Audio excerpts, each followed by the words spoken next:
So we originally called Meow Meow's Scaredy Cat when we first met her at the University of Canterbury.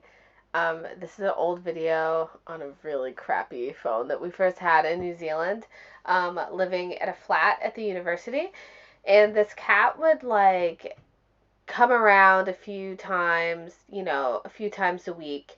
And she always was just so skittish, and she looked so hungry and so skinny. We would give her just whatever we had in the house, really, which was sometimes lunch meat, and sometimes it was sweet chili chicken that Pat used to use for lunch. So this is the first time she felt comfortable enough coming into our house and sitting on the couch, but she was obviously completely terrified. Um, she sometimes would rub on your leg for a little show of affection, but she was not about you trying to touch her. She hated hands coming near her at all. And she scratched us quite a few times. But it actually was perfect because we're both allergic to cats at the time.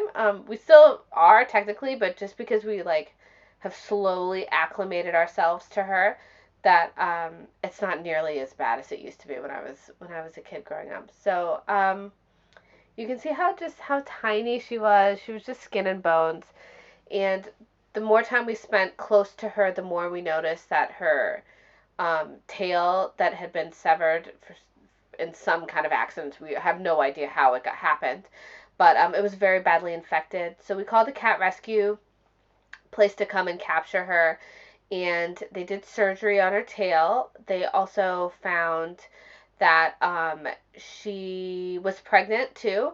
So they gave her a little abortion, and they finished removing the rest of her tailbone.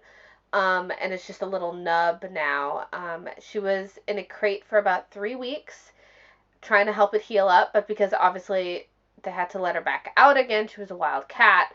It got infected again quite obviously afterwards. And we were really, really scared that it would get infected and she would get sick. She wouldn't let either of us get close to her, but it did seem to be healing up okay. She was still very skittish. She still wouldn't let us touch her. Um, but yeah, she seemed to come through. Even though she was rolling around in the dirt and stuff with her wound like an open sore and her butt all out and about. But she still kept coming around. We still kept feeding her after her surgery.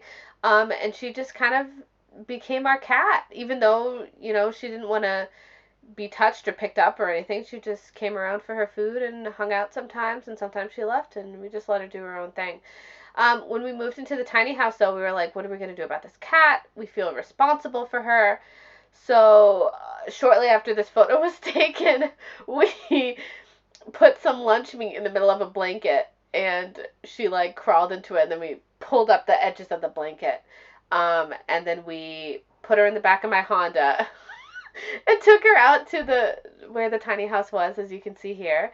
And long story short, she hid under the tiny house for about 24 hours, and we put out her food. She knew where that was, and she just adapted.